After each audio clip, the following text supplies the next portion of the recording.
is Tefi Octavia, and today I'm going to tell you about the basics to English foundation.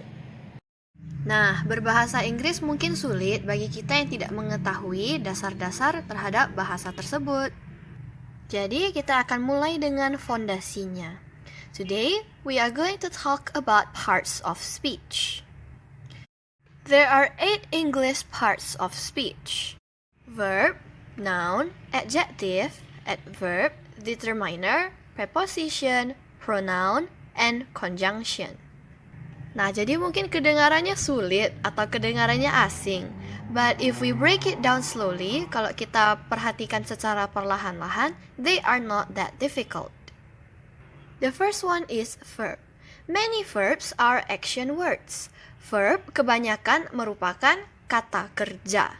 Mereka digunakan untuk menyatakan aksi. They are used to express what is happening. For example, play, work, read. Jadi mereka menyatakan apa yang sedang kita lakukan atau aksi yang sedang terjadi. Some verbs are state words. Mereka ini menyatakan keadaan atau status dari sesuatu. For example, be, have, kepunyaan. Atau digunakan untuk menjelaskan keadaan seseorang. Be di contoh ini bisa diganti menjadi is, am, are. Poin kedua adalah noun. Noun merupakan kata benda dan bisa menggantikan atau menyatakan banyak hal.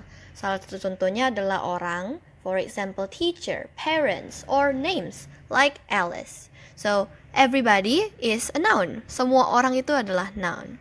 Places, for example, a village, lake, America. Things, for example, table, music, and book. So, basically, anything that you can touch is a noun. Karena noun adalah kata benda. Parts of speech yang ketiga adalah adjective. Adjective ini are used to tell us more about a noun. Dia adalah kata yang menjelaskan kata noun. Adjective juga dikenal sebagai kata sifat.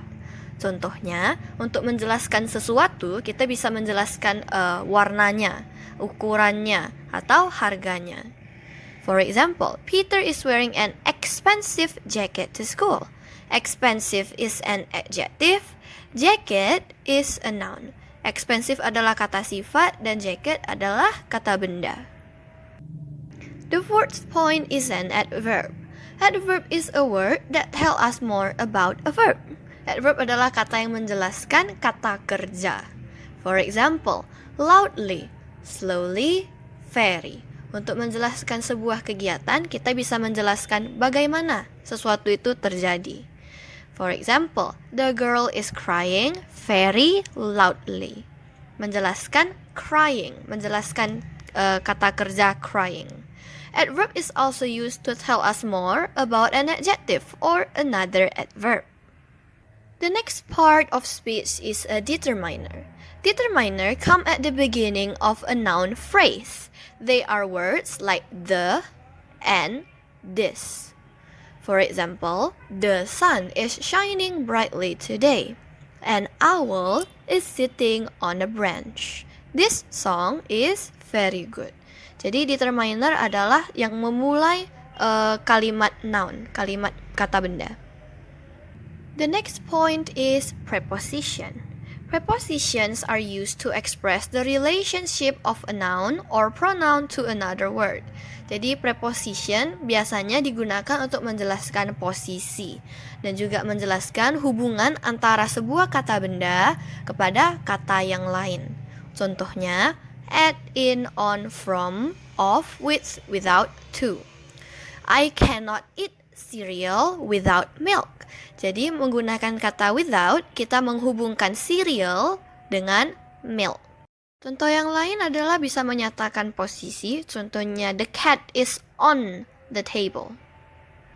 And after that, we have pronoun. What is a pronoun? Pronoun adalah kata ganti benda. Jadi dia adalah pengganti dari noun. It takes place of a noun. For example, she, her. He, him, they, them. Jadi kalau semisalnya kita tidak mau menyatakan repetisi, seperti lihat contoh berikut ini, Sarah is 7 years old. Her brother is 5 years old. Ini untuk menyatakan kalimat supaya lebih efektif. Kalau tidak, kita mengatakan Sarah is 7 years old, Sarah's brother is 5 years old. Jadi kita bisa menggantikan Sarah yang kedua dengan her. Kata-kata seperti ours, her, his is also pronoun. Karena mereka adalah pronoun yang bersifat posesif, bersifat kepemilikan. And last but not least, we have conjunction. Conjunction juga seperti konjungsi dalam bahasa Indonesia. Mereka digunakan to join two parts of a sentence, untuk menghubungkan kalimat. For example, and, but, though, or. Contohnya, I bought some oranges and apples. Do you prefer tea or coffee? Ini adalah contoh kalimat yang lebih pendek, tetapi dua kalimat panjang juga bisa digabungkan menggunakan conjunction. And yeah, there are 8 English parts of speech.